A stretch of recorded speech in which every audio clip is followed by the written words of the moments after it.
American culture is a diverse and complex tapestry, made up of various influences from around the world. From fast food to Hollywood movies, American culture has become ubiquitous across the globe. However, there are still many aspects of American culture that remain untalked about. In this article, we will explore one such aspect, the culture of individualism. Individualism is deeply ingrained in American culture, and it is often cited as one of the defining characteristics of the country. From an early age, Americans are taught to be self-reliant, independent, and to pursue their own goals and ambitions. This culture of individualism is evident in many aspects of American life, from the way people approach work and education, to their attitudes towards social issues. One of the most striking examples of American individualism can be seen in the country's approach to healthcare. Unlike most other developed countries, the United States does not have a universal healthcare system. Instead, Americans are expected to pay for their own medical care either through private insurance or by paying out of pocket. This system has been criticized for being inefficient and unfair, but it also reflects the deeply held belief in individual responsibility that permeates American society. Another area where American individualism is evident is in the workplace.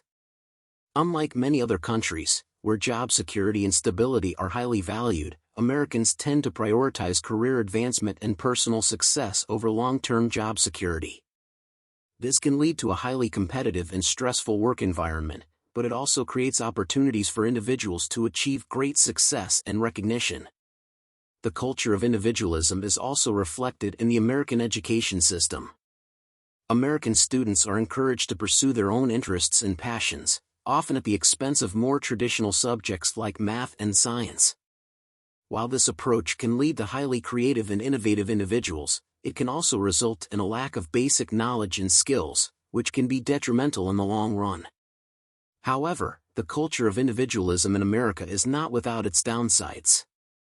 One of the major criticisms of this approach is that it can lead to a lack of community and social cohesion. Americans are often seen as highly individualistic, and many people outside the country view them as selfish and uncaring. This perception is not entirely unfounded, as Americans tend to be less involved in their communities and less likely to participate in civic activities than people in other countries. Another consequence of American individualism is the high levels of inequality and social stratification that exist in the country. While individual success is valued highly, there is little support for those who fall behind or struggle to make ends meet. This can result in a society that is deeply divided along economic and social lines, with little opportunity for upward mobility for those at the bottom. Despite these challenges, there are many ways in which American individualism can be harnessed for good. The entrepreneurial spirit that drives many Americans to start their own businesses and pursue their own dreams can lead to innovation and progress. The focus on personal responsibility and achievement can also create a sense of pride and accomplishment that can be highly motivating. In order to build a more compassionate and equitable society, however, it is important to balance the culture of individualism with a sense of community and social responsibility. This means providing a safety net for those who need it, investing in education and training programs that help people acquire the skills they need to succeed, and promoting civic engagement and volunteerism to encourage greater social cohesion.